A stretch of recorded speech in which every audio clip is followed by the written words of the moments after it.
All right, so recently it was just published that Reddit has made $203 million so far licensing its data, which is a crazy concept because Reddit is a free platform. But over the years, they've, with all their inputs from people, they've gathered a lot of valuable information, apparently, according to Google. And Google they recently claimed that in the past year, they made $66.4 million in revenue from selling their data. Jaden, what are your thoughts on this? Yeah, I think this is fascinating. Data is the new oil. Data is the new gold mine. And so what we're seeing is Reddit, who of course is getting ready for their IPO, so they're trying to juice up their numbers. They locked down the API access to Reddit so no one could go scrape their data like OpenAI did when they were training ChatGPT at 3.5 and probably 4. So Reddit shut it off. Twitter also shut it off. We're seeing a bunch of these companies shut it down. This episode is brought to you by Shopify. Forget the frustration of picking commerce platforms when you switch your business to Shopify, the global commerce platform that supercharges your selling wherever you sell. With Shopify, you'll harness the same intuitive features, trusted apps, and powerful analytics used by the world's leading brands. Sign up today for your $1 per month trial period at shopify.com/tech, all lowercase. That's shopify.com/tech. And Reddit has announced, earlier they announced that they made like $60 million. And people were like, oh, it's crazy. Who gave them the money? And they're trying to figure out. It turns out it was Google that gave them the first $60 million. And this is a licensing deal where essentially Google gets access to all of Reddit's data for 1 year, and they can use that to train their Gemini models. But what's interesting is that was kind of the first step, and now it looks like Reddit has made over $200 million in licensing its data. So evidently they've signed a bunch of other new deals. And I think that this is really important. What a lot of people might be sleeping on is the fact that Reddit's data is useful for more than just the text in it. So an example of this, very frequently you see all of these large language models, they include like Wikipedia as one of their pieces of data that they're trained on. And Wikipedia is great because it's like text about lots of different things, so it's very informative, right? But what's even more valuable, in my opinion, is what Reddit's done, where essentially they have information about a lot of different things, but they also show the comments below the topic, and they show how many upvotes and downvotes each comment gets. So it's like a very literal, like, this comment is this valuable, this one has this many people that disagree, so it's controversial. Like, you get way more context when you get the upvotes and downvotes in a comment. And so I think that's what's really interesting about this. Yeah, I mean, I found myself, in the past 2 to 3 years, a lot of times if I have a question, I will still Google it first, but then half of the time I'm not satisfied with the answer because there's sponsored posts, there's keyword stuffed blog posts, and not really it's like, can I trust this, or is this just, something that someone made, to make affiliate money, stuff like that.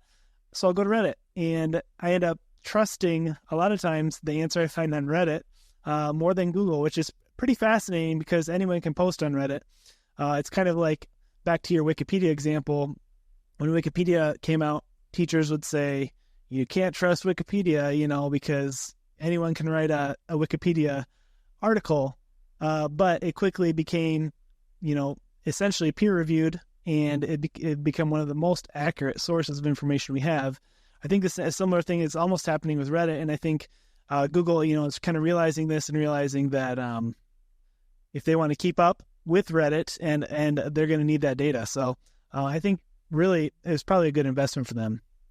100%. Now, when we talk about like making money off of the whole AI landscape and everything that's going on, I honestly think that a very exciting, interesting, solid business model right now is selling these data sources. So one thing that I think is super interesting is we're seeing right now a whole bunch of media companies go bankrupt. And I'll get around to how I think whoever's listening, could actually make money from this. But setting the scene for what's happening in the industry, we're seeing, I think Sports Illustrated just declared bankruptcy. We're seeing Vice.com is essentially not going to publish on Vice.com anymore, and they're wiping their entire homepage, and they're just going to sell news to other places. So I think there's like a lot of these, and of course you have the New York Times that is in a big lawsuit with OpenAI right now because they want OpenAI to pay them for like any New York Times articles that were used to train. So there's like this whole, industry that's going on right now. What I think a lot of these news companies should do is just the Reddit play where they're essentially licensing the data. I mean, if we really wanted to get down the same rabbit hole, I've seen a lot of news sites like, I believe Fox News has like comments at the bottom of like an article with people commenting and stuff. So like they have a lot of that extra context as well, which I think is very interesting. And I think that this could be a massive revenue play that might be unrealized as a lot of these companies are starting to kind of flounder and maybe aren't getting as much from ad revenue as they used to, as people are switching over to platforms like X or other places that they get their news from. So I think that this could be a big play for those companies. Now, how regular people can make money?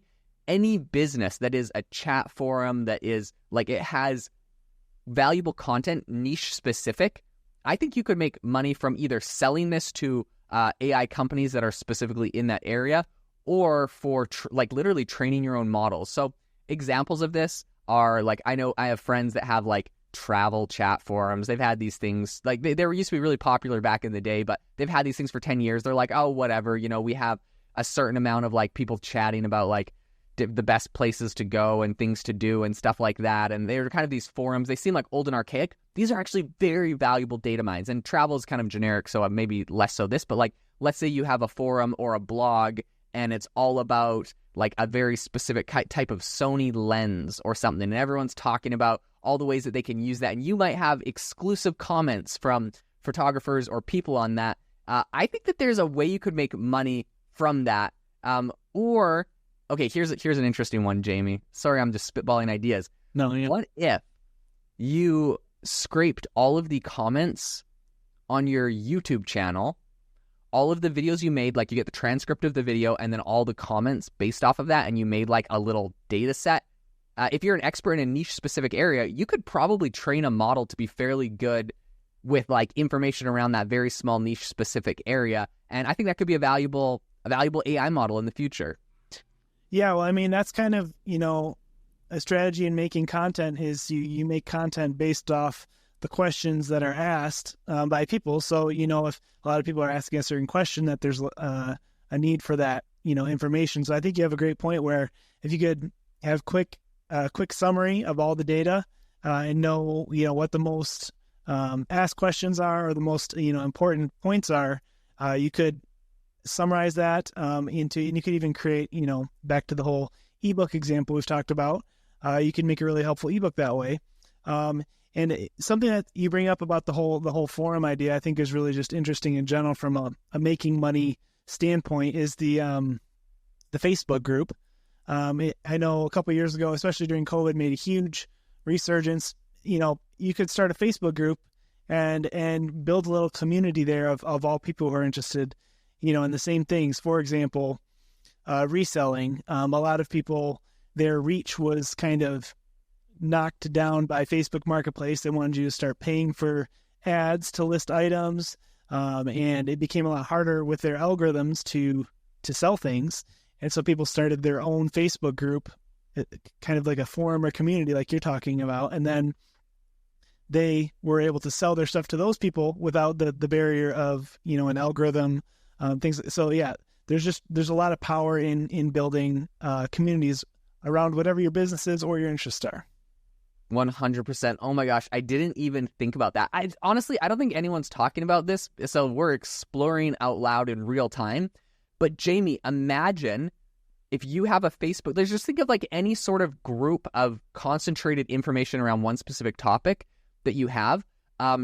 I guarantee we're going to be able to monetize those in the future. You can export all of your data from that Facebook group, all of the comments and things people have been saying, how they do certain tactics around something, and training AI models on that specifically would be fascinating. So what this all makes me think of is last year, Stanford trained an AI model called PubMed GPT. So this was all the publicly available medical journals. They used it to train a model that was really good at answering medical questions. Now, they said if you wanted this to be even better, you would train one specifically for heart disease, one for breast cancer. Like you just get data specifically on that area, and it would be even better at those like specialties.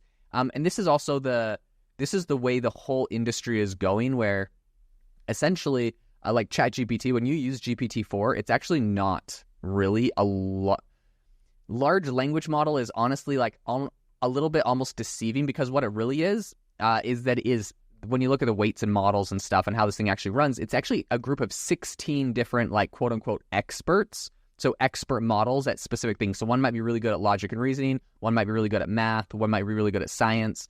And so when you ask ChatGPT a question, it pretty much runs a smaller model that determines which of these 16 experts is going to be the best at answering that question. And then it has that expert answer the question. This is why sometimes you can ask two similar questions and one of them might be like, the response might be like way worse. It's like the way you phrased it, it didn't quite trigger that it should go to the correct expert. Anyways, this is kind of the inner workings. But imagine, my prediction for the future is that these models in the future will not just be 16 experts, but like each of those 16 experts will have like 1,000 experts below them, theoretically, you could assume. And so, yeah, you could essentially train these micro models that are really good at things that will be highly valuable. So if my hypothesis in this area is correct, then one of the most lucrative and valuable things you could be doing today is starting some sort of group, starting some sort of forum, starting some sort of blog, and really trying to get as much engagement as you possibly can, even YouTube channel, in expertise in a very small specific area. And who knows, just like Reddit, may be able to sell it for $60 million one day. Yeah, I mean, the licensing data on a small level is actually a really interesting concept. And I think you're right. I think it will happen. Back in the day when Sarah and I were doing wedding photography, we had, at some point we'd hit our like 250th wedding.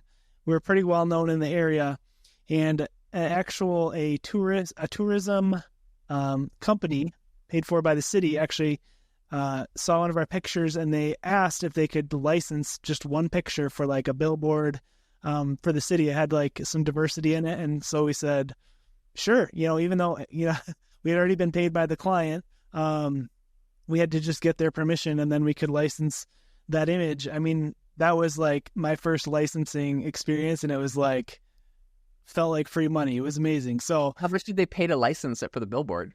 I think it was like $1,700 or something like that. Like, oh, that's awesome. I mean, it felt free to me. I was like, and I actually don't ever know if I saw it on a billboard. They could have just, who knows? They had a budget, they spent it. I don't know, but all I know is I got some money. So that is so fascinating. Yeah, I think this is interesting because the dynamic is totally shifting. And yeah, to be included in the training data or included in these models is now when you're going to be getting paid for a lot of this stuff. So build out those data sets, people. That is my biggest takeaway from today. Reddit is making a killing, and I think it's going to be really interesting. This will be a trend we start seeing where companies are selling their data more and more. Lots of ethical considerations and questions and things people will have issues with, but I think it's the direction that this is all going. And so I would just want to bring it up and keep everyone informed. Thank you so much for tuning in to the AI Hustle podcast today. If you enjoyed the episode, we would super, super appreciate it if you drop us a comment and a review. If you ask us a question in your review, we'll try to get to it and get back to you. Hope you all have an amazing rest of your day.